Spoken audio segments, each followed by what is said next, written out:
오늘 우리 하나님의 말씀은 예레미야서 1장 4절부터 10절까지 함께 보시겠습니다. 먼저 개정개혁으로 읽고 또 새번역으로도 한번 봉독을 하겠습니다. 우리 나중에 9절과 10절 같이 읽겠습니다. 제가 읽겠습니다. 여호와의 말씀이 내게 임하니라. 이르시되 내가 너를 모태에 짓기 전에 너를 알았고 네가 배에서 나오기 전에 너를 성별하였고 너를 여러 나라의 선지자로 세웠노라 하시기로 내가 이르되 슬프도소이다. 주 여호와여 보소서. 나는 아이라 말할 줄을 알지 못하나이다 하니 여호와께서 내게 이르시되 너는 아이라 말하지 말고 내가 너를 누구에게 보내든지 너는 가며 내가 네게 무엇을 명령하든지 너는 말할지어다. 너는 그들 때문에 두려워하지 말라. 내가 너와 함께하여 너를 구원하리라. 나 여호와의 말이니라 하시고 같이 여호와께서 그의 손을 내밀어 내 입에 대시며 여호와께서 내게 이르시되 보라 내가 내 말을 네 입에 두었노라. 보라 내가 오늘 너를 여러 나라와 여러 왕국 위에 세워 내가 그것들을 뽑고 파괴하며 파멸하고 넘어뜨리며 건설하고 심게 하였느니라 하시니라. 아멘. 제가 새번역으로도 한번 읽어드리겠습니다. 주님께서 나에게 말씀하셨다. 내가 너를 모태에서 짓기도 전에 너를 선택하고 네가 태어나기도 전에 너를 거룩하게 구별해서 뭇 민족에게 보낼 예언자로 세웠다. 내가 아뢰었다. 아닙니다. 주 나의 하나님, 저는 말을 잘 할 줄 모릅니다. 저는 아직 너무나 어립니다. 그러나 주님께서 나에게 말씀하셨다. 너는 아직 너무나 어리다고 말하지 말아라. 내가 너를 누구에게 보내든지 너는 그에게로 가고 내가 너에게 무슨 명을 내리든지 너는 그대로 말하여라. 너는 그런 사람들을 두려워하지 말아라. 내가 늘 너와 함께 있으면서 보호해 주겠다. 나 주의 말이다. 우리 9절 10절도 같이 한번 읽어볼까요? 그런 다음에 주님께서 손을 내밀어 내 입에 대시고 내게 말씀하셨다. 내가 내 말을 네 입에 맡긴다. 똑똑히 보아라. 오늘 내가 뭇 민족과 나라들 위에 너를 세우고 내가 그것들을 뽑으며 허물며 멸망시키며 파괴하며 세우며 심게 하였다. 아멘. 여러 달 만에 성경의 큰 숲 보기 시리즈로 다시 오늘 돌아왔습니다. 오늘 22번째 시간이고요. 또 마침 선지서를 시작하게 됩니다. 지난 7월 마지막 주일에 제가 이제 21번째 시간 아가서를 강의했는데 아마 기억하시는 분들이 꽤 있을 거라고 저는 생각이 됩니다.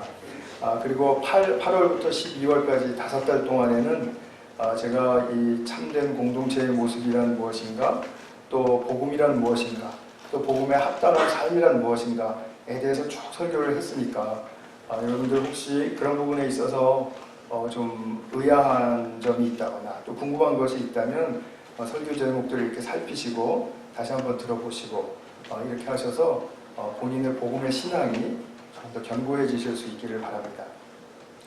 이제 오늘부터 선지서를 보겠습니다.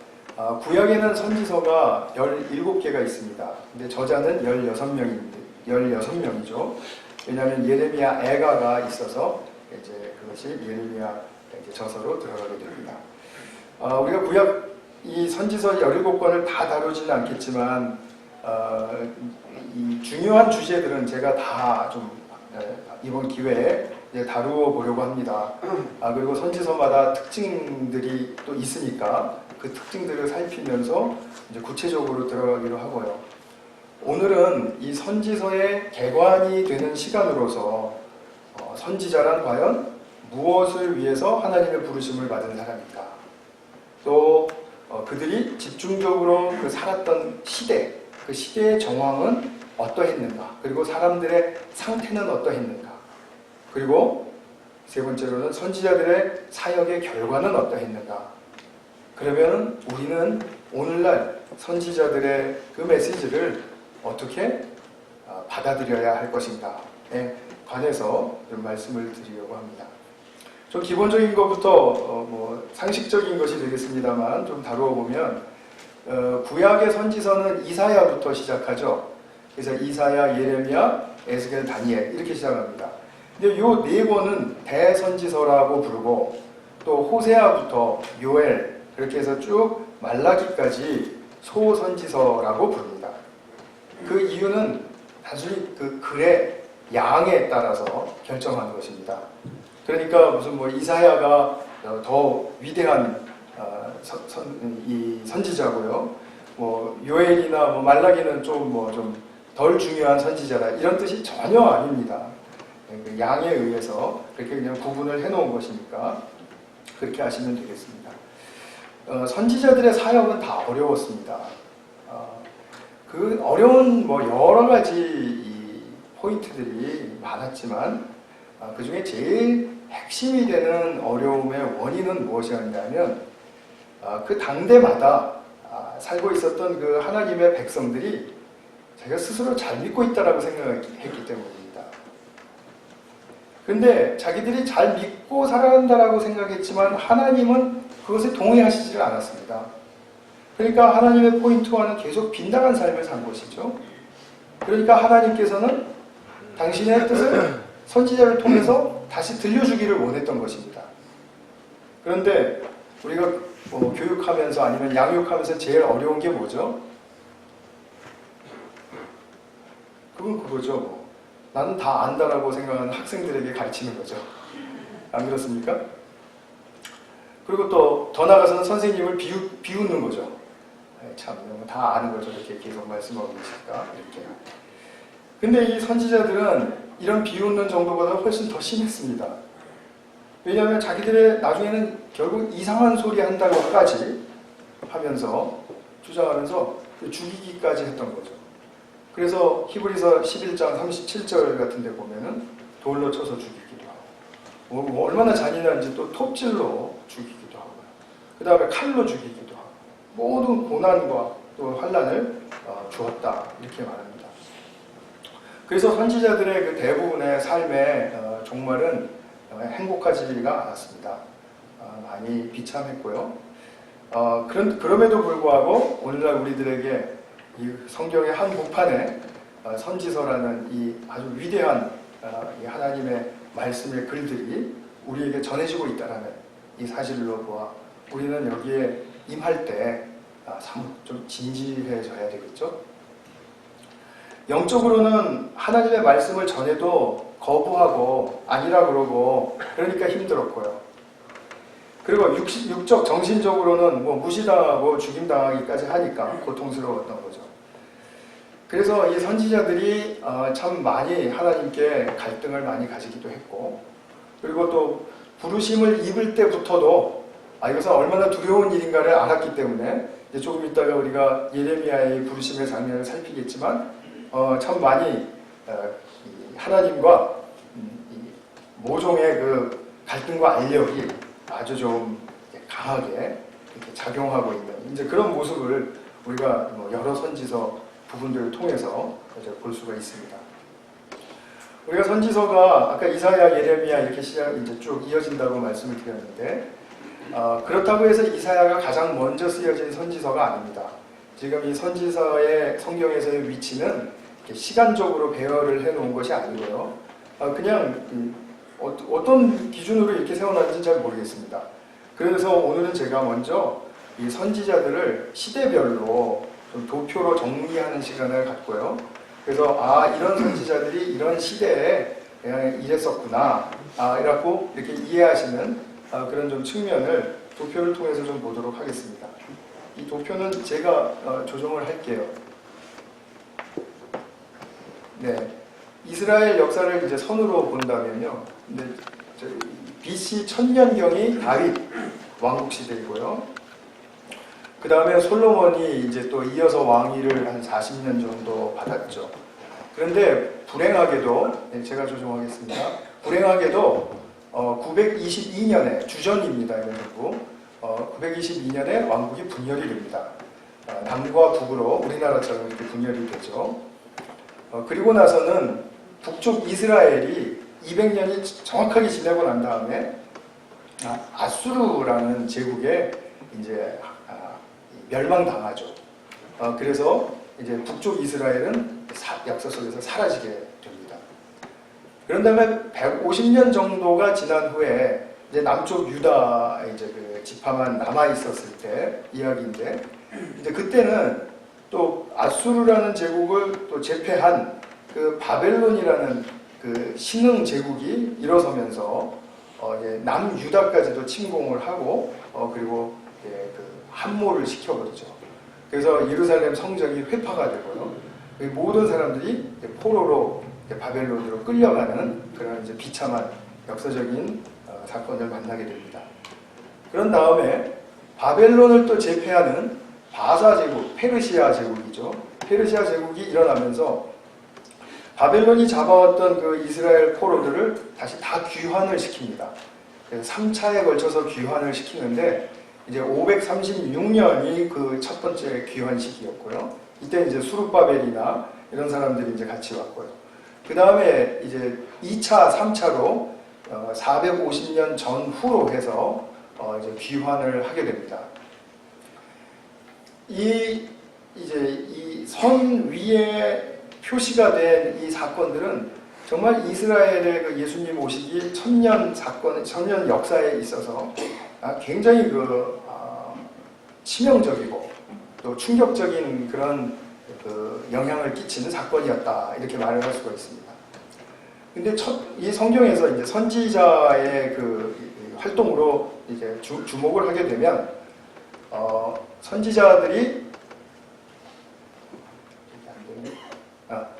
선지자들이 출연하는 것은 왕국 분열이 일어나기 직전에 이제 이 선지자들이 나타나게 됩니다.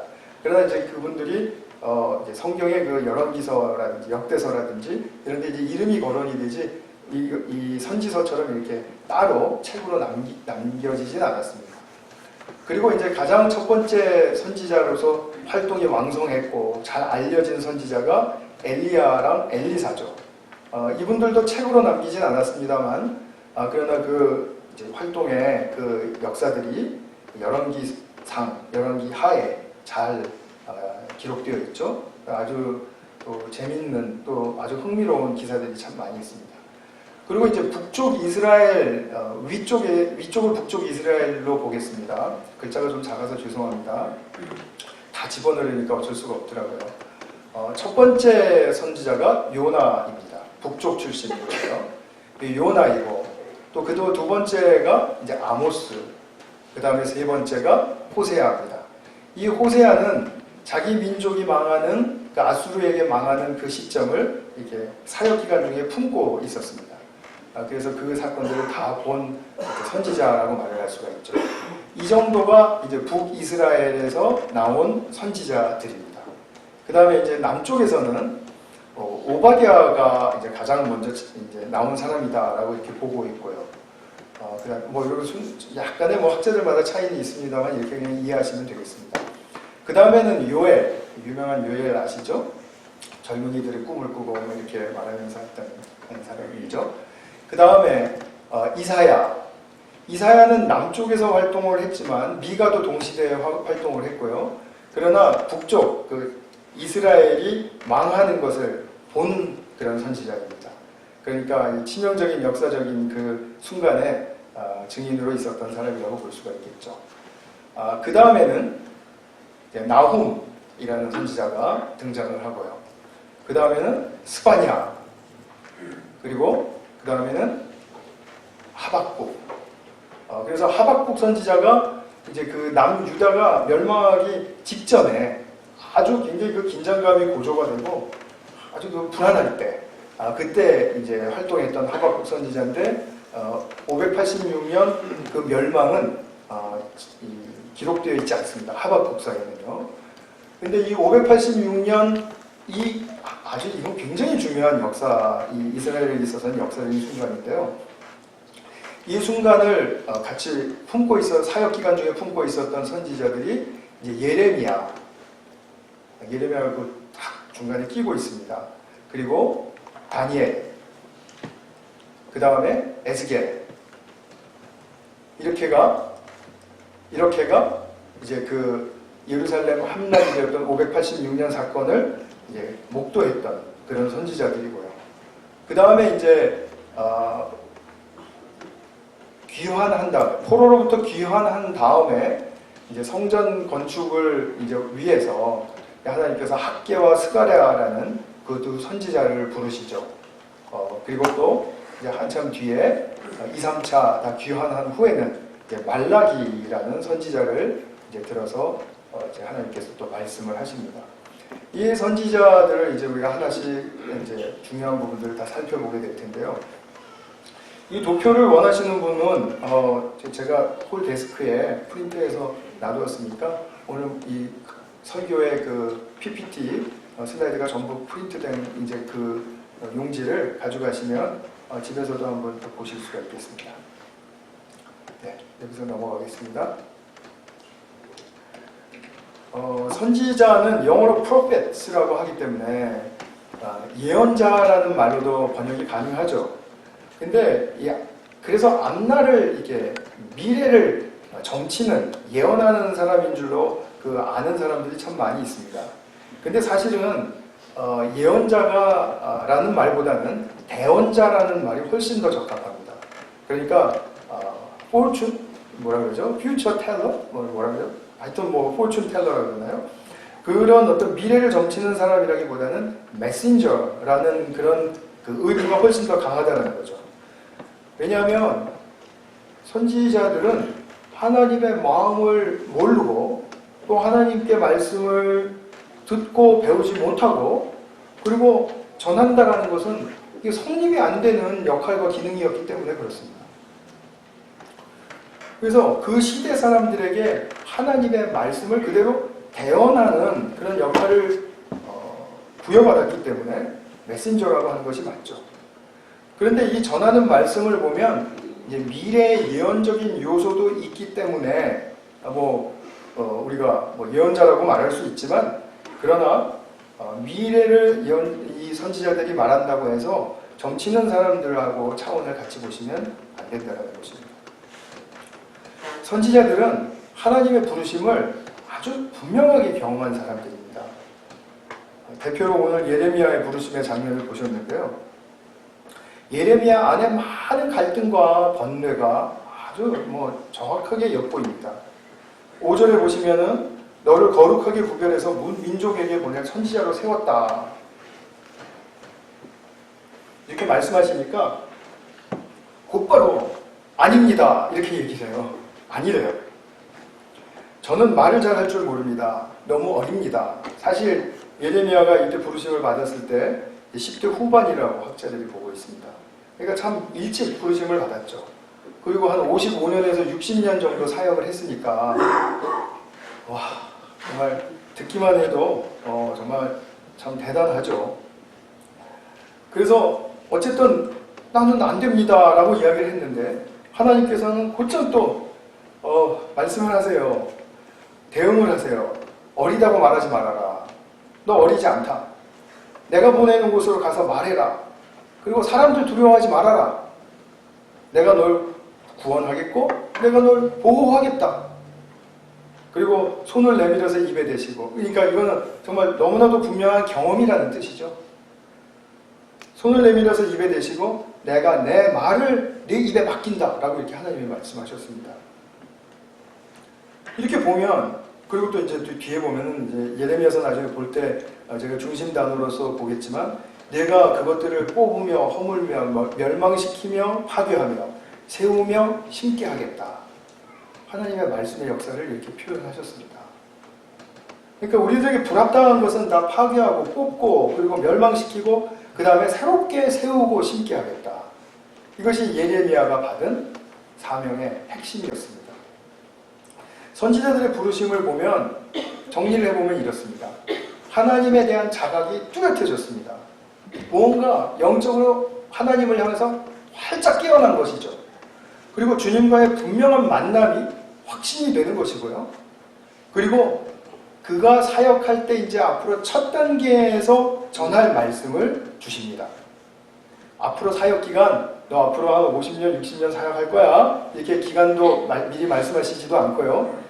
너 그 사역할 동안에 너 이 말씀 다 전해야 돼, 정리해서 라고 이렇게 다 해서 전부 다 한꺼번에 주시지도 않았습니다.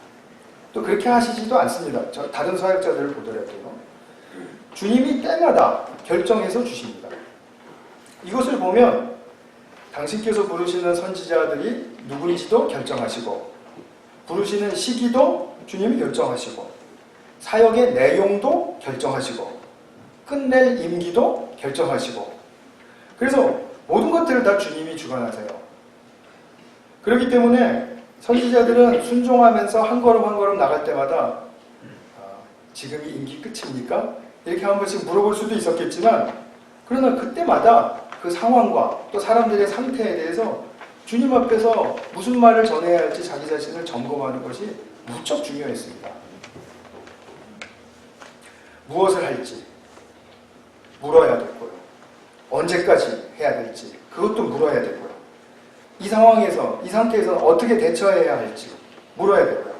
이 사건은 대면을 해야 되는지 아니면 도망을 가야 되는지 그것도 주님께, 사람을 지금 찾아야 하고 구해야 할지 아니면 사람을 떠나야 할지 그것도 주님께 다 물어야 했습니다. 선지자들은 도표에서 보았듯이 모든 변천하는 이 시대의 정황 속에서 이 제국들의 흥망성쇠가 일어나는 아주 정말 그 역동적인 그런 그 역사 속에서 이 아주 미약했던 이스라엘 민족은 정말 암울한 그런 시기를 지낼 수밖에 없었습니다. 제국이 벌써 몇 개가 지나가는 것이니까 아수르, 바벨론, 그 다음에 바사, 페르시아, 그 다음에 이제 또 우리가 잘 아는 그리스 제국이 들어서게 되고요. 또 그리스가 제국이 얼마나 이스라엘을 또 못 살게 굽니까? 그 다음에 또 로마 제국이 또 그렇게 하고요. 그러니까 이스라엘 백성들이 망할 때까지, AD 70년에 망할 때까지 계속해서 제국의 그 노름 속에서 아주 힘든 상황들을 많이 불쌍하게 겪었던 그런 민족이라고 볼 수가 있습니다. 그런데 이 귀환한 후에, 아까 이제 우리가 거기서 보셨지만, 도표도 보셨고, 또 저기도 슬라이드에도 나오지만, 536년에 이제 귀환하고, 450년 정도의 이제 성전, 성벽까지 다 재건한 다음에, 그다음에 이 사람들에게는 이제 큰 감격이 있었던 거죠. 왜냐하면, 자기들이 얼마나 서름을 이제 외지에서 많이 당했습니까? 그러다가 이제 자기 땅으로 돌아와서 성전까지 짓고, 참 이제 정말 하나님이 우리를 돌보시겠구나. 그런데 예전에도 돌보셨는데 우리가 역사 속에서 그런 험한 꼴을 당한 것은 하나님의 말씀을 잘 듣지 않아서다. 그러니까 이제부터 우리 하나님 말씀 정말 붙들고 살자. 그렇게 해가지고 에스라, 느헤미야 같은 그런 걸출한 그런 그 지도자들이 나타났을 때 막 영적 부흥도 일어나고요. 다들 뜨거웠죠. 그런데 이내 또 이 말씀 하다가 말씀이 누리게 하는 생명은 못 누리고, 그리고 그 말씀을 지켰냐 안 지켰냐, 지금 이런 형식주의, 이 형식주의가 율법으로 적용될 때 율법주의가 되는 거죠. 이 주의, 그러니까 이 이념으로 바뀌는 거예요. 말씀이 또, 그러니까 말씀의 본질의 생명이 아니라 말씀주의가 돼버려가지고 이념에 시달리니까 이것처럼 또 강력한 게 없죠. 이때 바로 나타났던 신흥 그룹이 바리새파입니다. 바리새파는 말씀하면서 강령과 금기를 온통 정해놓고 그래서 지키냐 안 지키냐를 확인해주는 그런 지도자 역할을 했습니다. 결론은 이 사람들 예수님께 무지하게 혼났죠. 생명의 그 본질을 잃어버렸으니까. 말씀은 쥐고 있었습니다. 근데 말씀은 껍데기예요. 자기들 폼이고, 자기 말하자면 자기들의 체면이에요. 그리고 결코 그 말씀의 생명으로는 인도하지 못했던 거죠. 그 이유는 있습니다. 그 바리새인들이 몰랐기 때문이죠. 모르면서 가르치려고 하니까 그게 안 돼요. 요즘도 우리 보면은 유명한 목사님들 중에 나의 사역은 실패했다, 뭐 이렇게 말씀하시는 분들 가끔 있죠. 저는 그거 그냥 가볍게 들을 얘기가 아니라고 생각합니다. 일종의 양심선언이지 않습니까? 그렇게 말씀하실 때 우리가 과연 그 속에서 무엇을 잃어버렸는가를 찾아야죠. 생명의 본질은 찾지 못하고 생명의 말씀은 사랑하지도 못하고 뭐 그냥 있으면 좋고 없어도 그만인 그런 말씀 그렇게 붙들고 사는 것 그것이 그 당시에 바리새파들이 말씀으로 인도했을 때랑 오늘날과 무엇이 다르겠냐는 거죠. 우리가 심각하게 생각해야 될 문제입니다. 21세기의 기독교가 진정으로 일어설 수 있느냐 없느냐의 문제입니다. 정말 치명적이고 정말 중요한 문제입니다. 근데 그 시기마다 우리가 한번 그 상황을 좀 한번 이해해 볼 필요가 있습니다. 장시간 이 제국들의 위협으로 얼마나 불안하고 얼마나 위기감이 치솟았겠습니까? 그 불안을 그런데 이길 수 있는 길은 없었을까요? 상황이 다 그러니까 그럴 수밖에 없었던 걸까요? 하나님은 분명히 선지자들을 통해서 그 길을 제시해 주셨습니다. 그런데 이들은 자기들의 사정상 도무지 이해가 안 가고 받아들일 수가 없으니까 그렇게 못했던 거예요. 그 못했던 한번 그 사람들의 상태를 한번 좀 들여다보겠습니다. 한꺼풀만 들여다보겠습니다.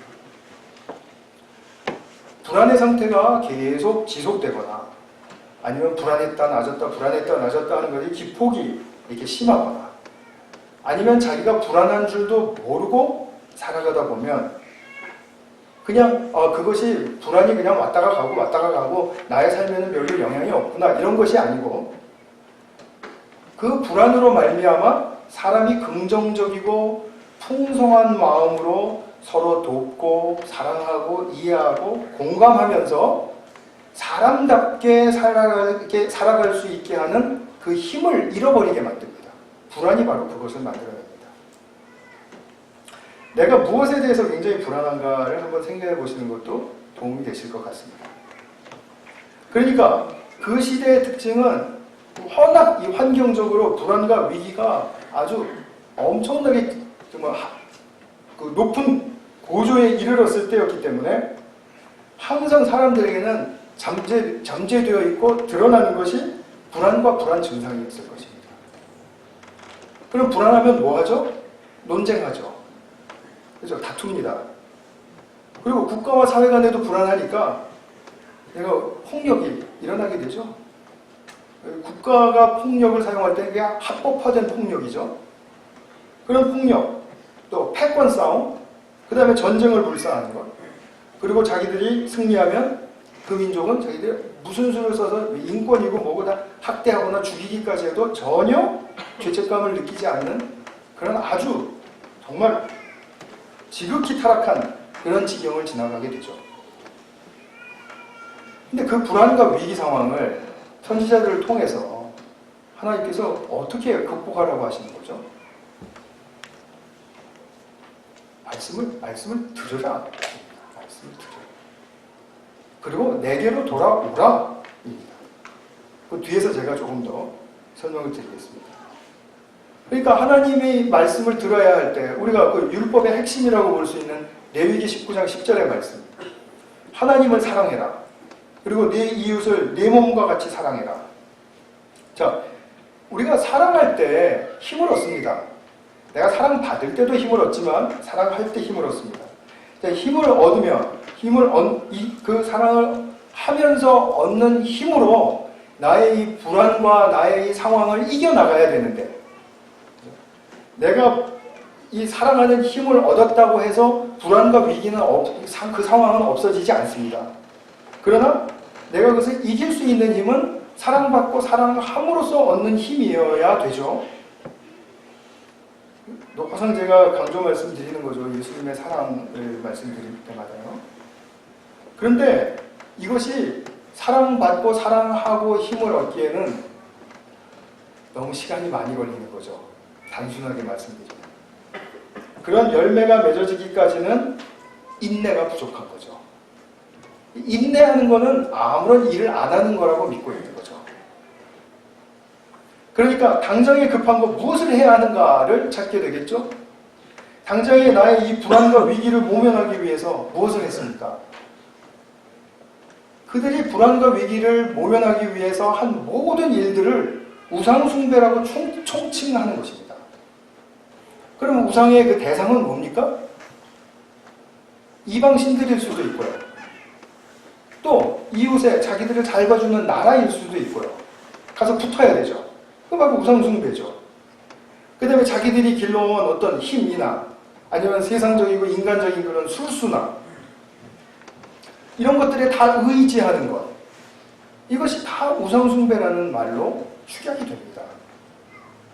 꼭 가서 뭐 절하고 뭐 이렇게 안 해도 우상숭배는 얼마든지 만연될 수 있는 것이죠. 그러면서 이 사람들은 이 불안과 위기를 하나님은 또 그럼 몰라라 했겠습니까? 아니죠. 하나님이 자기들의 신인 걸 알았으니까 하나님께 가서 제사도 드리고 그리고 하나님께 기도도 하고 그랬겠죠? 그러니까 다 하는 거죠. 하나님도 믿고 세상도 믿고 뭐 불안함과 위기를 해결할 수 있는 것들을 모두 다 하는 거죠. 이런 삶이 저와 여러분에게 혹시 이해될 수 있는 삶이 아닐까요? 우리가 나도 쉽게 경험할 수 있는 삶이고요. 누가 그렇게 해도 정말 이해가 된다 이렇게 생각되지 않겠어요? 사람이 불안하면 정말 응급조치로 별별 수를 다 쓰게 되지 않습니까? 하나님의 말씀을 들으면 그런데 어떤 일이 일어납니까? 그 말씀이 들어와서 곱씹어져야 되고 그것이 또 충분히 소화되어서 또 익혀져서 나의 성품으로 이렇게 빚어져야 되고 그 성품이 또 행동으로 나타나야 되고 또 그 나만 그렇게 되면 안 되니까 우리 옆에 사람들은 전부 다 그런 과정을 거쳐야 되고 그렇게 해서 또 저 사람이 나를 사랑할까 안 할까 그런데 용기를 내서 사랑하기까지도 또 시간이 걸리고 그 사람이 또 나의 사랑을 받아주고 또 그 사람 사랑으로 또 다시 이렇게 되갚아주는데도 또 시간이 걸리고 그래서 관계가 형성되고 관계가 또 이어지고 좋은 관계로 발전하고 그래서 그 관계 속에서 얻는 힘이 우리가 좀 불안한 상황이 있어도 이제 이길 수 있구나 할 수 있는데 그때까지 조금 전에 말씀드린 대로 시간이 얼마나 많이 걸리냐라는 것이고요. 얼마나 우리에게 큰 인내가 요구되느냐라는 거죠. 그러니까 그거는 아무 일도 안 하는 것처럼 보이는 거죠. 당장 뭐 이 불안과 위기를 해소하기 위해서 해야 될 일을 찾아야 되는 거죠. 그러니까 우리가 금방 효력을 드러내지 못하는 말씀의 역사는 뒤로 미루다 보면 그건 벌써 2차적이 되어버렸으니까 하나님이 원하시지 않는 삶으로 가버린 것이고요. 그 다음에 이제 내가 하나님을 찾고 구하면서 하나님이 주신다, 또 하나님이 해결해 주신 방법이 있다, 뭐 이런 거 찾으면서 또 이렇게 해서 잘 되면 하나님이 도와주셨다 그러고 또 대부분 그렇게 도와주시지 않을 때도 많으니까 안 도와주시면 하나님은 또 내 편이 아니다 그러고 또 뭐 하나님은 나를 떠나셨다 그러고 뭐 하나님은 능력이 없다 그러고 우리가 성경에서 하나님과 나와의 관계 속에서 정말로 하나님이 원하시는 그 아름다운 관계는 인격적인 관계예요. 퍼스널 릴레이션십이에요. 그러니까 무슨 말씀이냐면 항상 내가 원하는 것을 나의 차원에서 해결해 주시는 분으로만 하면 그거는 인격적인 차원이 아니죠. 퍼스널 릴레이션십이 아닙니다. 때로는 그러니까 열의 하나라도 뭐 100의 하나라도 하나님 차원을 좀 이렇게 인정하려고 애를 쓰면서 또 그 하나님 차원으로 좀 이렇게 들어가서 내가 좀 힘들더라도 이렇게 좀 노력도 하고 거기에 또 내가 좀 손해도 좀 보고 이렇게 하면서 하나님 차원으로도 좀 이렇게 우리가 봐야지 보는 눈이 열리고 그렇게 행동을 해야지 그게 인격적인 관계가 이루어지는 것이지 어떻게 내가 나의 차원에 나에 딱 맞게 나만 위해서 해주시는 것을 하나님과의 올바른 관계라고 볼 수가 있겠냐라는 거죠. 혹시 지금까지 살아오시면서 하나님은 정말 나의 말을 다 들어주셨다. 다 들어주셨다. 그럼 그게 인격적인 관계인지 아닌지 확인해 보셔야 됩니다. 무슨 말씀인지 아시겠죠? 복이 아니라 화가 될 수 있다는 거죠. 그래서 실제로 그 하나님의 말씀을 믿고 그것이 말씀이 꽃피우기까지 사는 길은 지금은 내가 살 길이 아니라는 거예요. 지금은. 그건 나중에. 이런 나중은 절대로 오지 않죠. 선지자들이 전하는 말은 그렇기 때문에 원리적으로는 이해가 됐을 겁니다. 하나님을 믿으라고 하나님께로 진지하게 돌아오라고 그러는데 그것을 못 믿을 사람이 어디 있습니까? 그런데 그냥 금방 효력을 드러내는 것이 아니니까 저 선지자가 말하는 건 능력이 없어. 저거 거짓말일 수도 있겠다. 전혀 안 일어나는 걸 보니까. 그러니까 자기들이 그 말씀을 안 받아들여서 안 일어나고 있는 건 모르고 말씀에 능력이 없어서 안 일어나고 있다는 걸 믿는 거죠. 그러다 보니까 어떻게 됩니까? 급기야는 저 선지자는 가짜다. 저 선지자는 자꾸 이런 식으로 우리를 괴롭히면 우리는 죽여도 된다. 그래서 실제로 죽였던 거죠. 그런 구체적인 삶의 정황으로 들어가면 우리가 사실은 이스라엘 백성들을 이해하지 못할 바는 아닙니다. 그렇기 때문에 하나님의 말씀을 믿고 따르는 것은 우리에게 큰 결단이 필요한 것이고 그 결단에 따라서 시간을 하나님께 드려야 되고 그리고 그 가운데 아주 위대한 신앙의 행위 무엇이죠? 인내하며 기다려야 되는 거죠. 인내가 없는 신앙은 결코 열매를 맺을 수가 없습니다. 그래서 이 상황 속에서 그들에게 필요했던 것은 아까 제가 잠깐 말씀드렸지만 무엇입니까? 선지자들을 통해서 중요한 두 가지 핵심 말씀을 전하게 하세요. 아주 짧습니다. 하나는 샤마. 무슨 말씀인지 어떤 분들은 아시죠? 들으라. 샤마. 이스라엘 백성들아 들으라. 나의 아들과 딸들아 들으라고 하세요. 그 다음에 두 번째 단어는 슈브는 돌아오라 라는 뜻입니다. 내게로 돌아와라. 하나님께로 돌아가면 무슨 복된 일이 있습니까? 당연히 있다. 그런데 너랑 나랑 시간을 가지고 인내하자. 사실 그것이 그 관계를, 그 과정을 통해서 하나님과 친밀해지고 하나님을 더 많이 이해하게 되고 하나님의 뜻이 무엇인지를 분별해서 내 삶의 진짜 최우선적인 그 프라이어리티가 뭔지를 바로 볼 수 있게 되고 그 길을 따를 수 있게 되는 거죠. 그래서 시간과 인내라는 그 과정이 없으면 절대로 하나님의 백성으로서 열매 맺을 수 있는 성숙에 이르지 못하죠. 왜 그토록 들으라 하시고 왜 그토록 돌아오라고 하시는지 이거는 한 단계 좀 깊이 제가 다음 시간에 말씀을 드리면서 이사야서를 열도록 하겠습니다. 이 말씀은 오늘날에도 우리들에게 동일하게 필요한 말씀입니다. 하나님은 당신의 백성들을 지금으로부터 3,500년 전쯤에 부르시고 이스라엘로 부르시고 나서 물론 그 전에도 있었지만요. 3,500년 전 시내산에서 부르시고 난 다음부터 백성들에게 계속 동일한 음성을 들려주시는 겁니다. 그때 사람들에게 전했던 말씀과 우리에게 전하시는 말씀이 결코 다르지 않습니다. 무슨 말씀입니까? 들으라 그리고 돌아오라 입니다. 우리는 그냥 이 말씀을 내가 살아생전에 몇십 년 참고 들어드리자 라고 할 수 있을지 몰라요. 주님은 3,500년 동안 쉬지 않고 틈날 때마다 하나님의 말씀이 들려지는 곳마다 나의 말을 들으라 돌아오라 3,500년 동안 쉬지 않고 하세요. 정말 하나님께는 지겨움이라는 단어가 없으신 것 같아요. 하나님은 정말 인내심이 깊으신 분인 것 같아요. 계속 하세요. 계속. 그런데 당대의 이스라엘은 선지자들의 말을 듣지 않았고 돌아오지 않았습니다. 이 선지자 시대를 예수님이 총평을 하시는 아주 중요한 구절이 있습니다. 마태복음 23장 35절과 36절의 말씀 제가 읽어드리고요. 한번 좀 제가 스크린에 띄워놓지 못했는데요. 제가 한번 읽어드리겠습니다.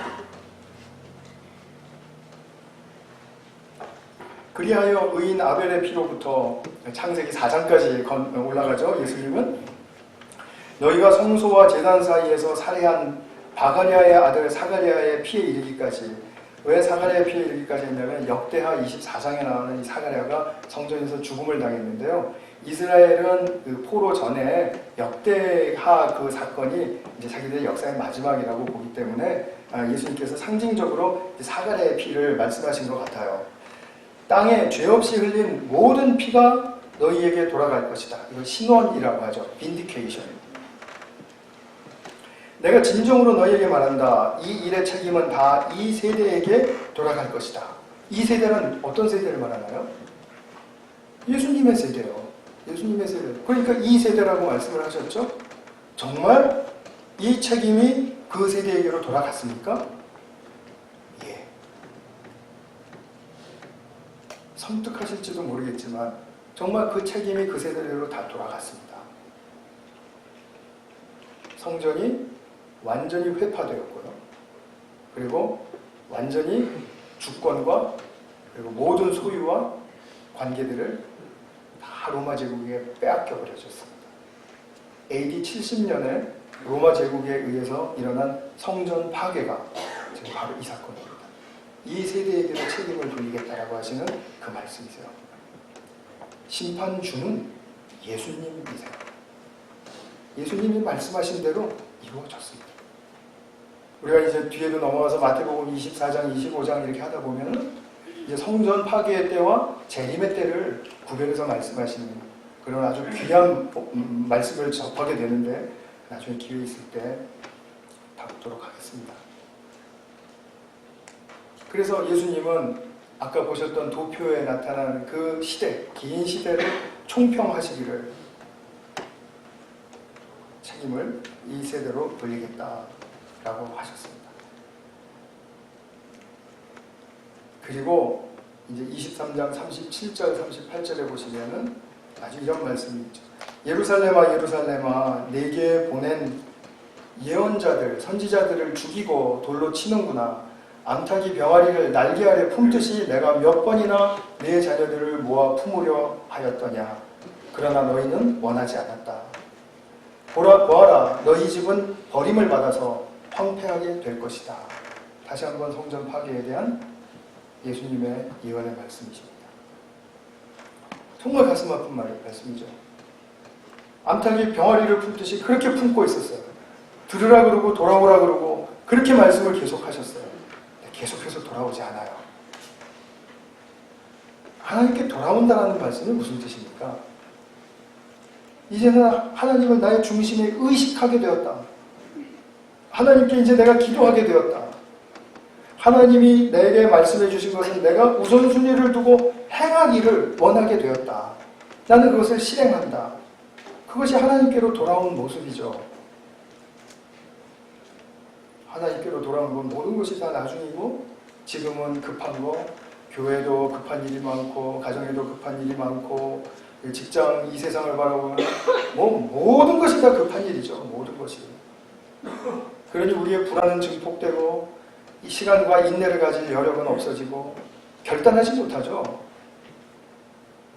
그러니까 우리는 계속 선지시대를 살았던 백성들과 같이 오늘날에도 악순환의 고리를 끊지 못하고 있는 우리의 현재의 모습이 아닌가. 오늘 우리들에게 이것이 필요합니다. 들으라, 돌아오라. 이 말씀 듣고 주께 돌아오라는 말씀을 우리가 요즘 말로는 예수님을 믿는다라고 말하는 것입니다. 예수님을 믿는 삶이 도대체 뭐냐? 이것은 주님의 말씀 듣고 경청하고 주님의 말씀의 인도를 받아서 주님께로 돌아가는 것이다. 주님께로 나아가는 것이다. 그것입니다. 말씀을 맺겠습니다. 하나님은 우리를 참길로 인도하시기 위해서 이 가장 좋은 길을 우리에게 수천 년 동안 말씀해 오고 계십니다. 비록 이 선지자들을 통해서 이 외친 말씀이 그 선지 시대에는 당대에는 들려지지 않았어도 오늘날 우리들의 심령에는 들려질 수 있기를 저는 간절히 소망합니다.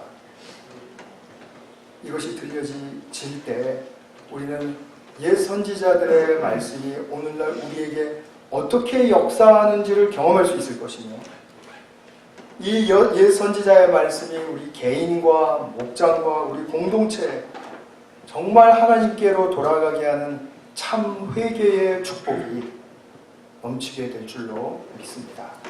같이 한번 기도하겠습니다. 지금 이 시간에는 정말 하나님의 그 선지자를 통해서 하셨던 들으라 돌아오라 이 말씀을 한번 가슴에 새기시면서 같이 한번 자신의 영혼 또 가족들 공동체 또 우리 목장 식구들 위해서 한번 기도하는 시간을 갖겠습니다. 우리 교회 중고등부 전도사 청빙을 위해서 우리 같이 한번 기도해 주시기를 부탁을 드리고요. 우리 또 다가올 2주 뒤로 다가올 우리 말씀잔치 또 평신도 리더 세미나 우리 그것을 위해서 같이 한번 기도해 주시기를 부탁을 드립니다.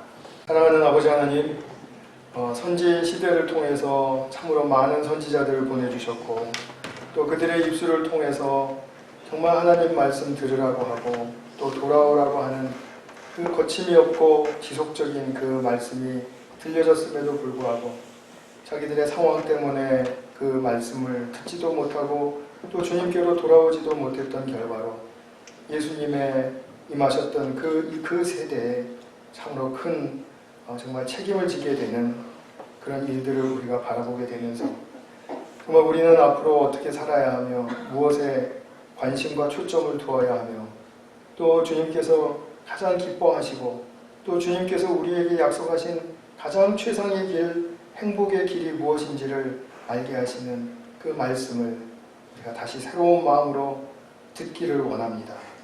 주님 그 들린 말씀으로 주님께로 돌아가게 되는 그 날마다 주님을 만나고 그리고 날마다 주님과 동행하는 그런 복된 역사가 우리 모두에게 넘치게 하여 주시옵소서.